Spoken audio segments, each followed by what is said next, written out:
देखिए, जैसे कि मैंने विभिन्न मंचों से बोला है कि बाड़मेर जैसलमेर अपने आप में बहुत बड़ी एक भौगोलिक परिस्थिति इसकी है, और यहाँ पे 20 लाख वोटों मतदाताओं तक पहुँचना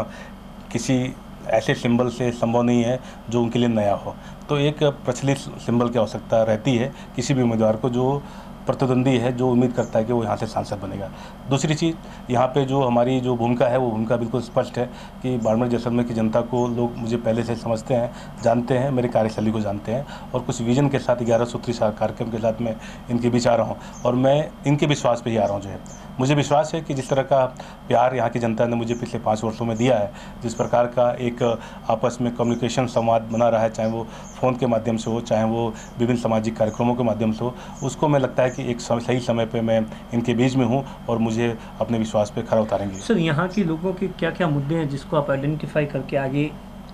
उठाना चाहेंगे? देखिए, जो विशेष मुद्दे हैं उन पर मैं लगातार बात करता रहा हूँ। इसमें जो सबसे इम्पोर्टेंट है वो है यहाँ की महिलाओं और बच्चियों की जो स्थिति है उसमें सुधार होना चाहिए। इसके अलावा जो युवा है, युवा कहीं ना कहीं अवसाद में ग्रसित है, उसको वो रोज़गार नहीं है उसके पास, उसका विजन क्लियर नहीं है, वो देश के साथ जुड़ने की मुहिम में उसको शामिल करना मैं चाहता हूँ। इसके अलावा जो यहाँ का जो आधारभूत संरचना है, चाहे वो बिजली की बात हो, पानी की बात हो, यहाँ पे पशुओं की बात हो, यहाँ पे शिक्षा की बात हो, मेडिकल हेल्थ की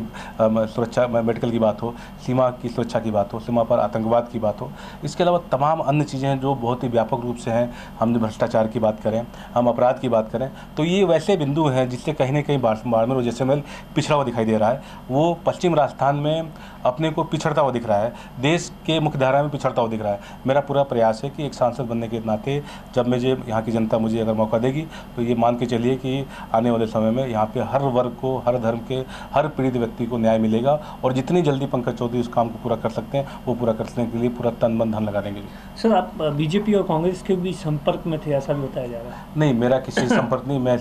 सिर्फ जनता के संपर्क में था, यहाँ के युवाओं के संपर्क में था, यहाँ के बुद्धिजीवी लोगों के संपर्क में था, और शायद उस संपर्क ने ही मुझे यहाँ पे आने के लिए आकर्षित किया है, उनके विश्वास ने मुझे यहाँ पे आने के लिए आकर्षित किया है। सर, कब फॉर्म भर रहे हैं और आगे क्या कैसे प्रचार की प्लानिंग बनाई है? देखिए, मैंने 26 तारीख को ही अनाउंसमेंट कर दिया था कि 8 अप्रैल को कल जो है अपने जन्मदिवस पर मैं अपना नामांकन दाखिल करूंगा, और इसके साथ ही मैं लगातार पिछले 1 महीने से मैं सक्रिय भी हूं, और इसके पहले भी लगातार पिछले 2-3 वर्षों से आप देखेंगे तो कई कार्यक्रम हमारे पश्चिम राजस्थान में होते रहे हैं। तो मुझे लगता है कि एक बहुत बड़ा प्लेटफॉर्म है राजनीति का, जिसमें कि अगर सांसद बन के अगर देश के शीर्ष संसद पर आप जाते हैं तो यहाँ की समस्याओं को रख सकते हैं, यहाँ की समस्याओं को जो है देश के शीर्ष पटल पर उनको सोचने के लिए विवश कर सकते हैं, और विशेषकर जो यहाँ की जो मूल समस्याएँ, चाहे वो गरीबी हो, पीड़ित जनता की समस्या हो, आधारभूत संरचना की बात हो, शिक्षा की बात हो, मुझे लगता है कि इसमें अगर अच्छा प्रयास हो जाएगा, सकारात्मक प्रयास होगा, तो यहाँ पे एक खुशहाली का दौर शुरू होगा, और 36 कौम जो आपस में सही तरीके से भयमुक्त होकर रह पाएगी। जो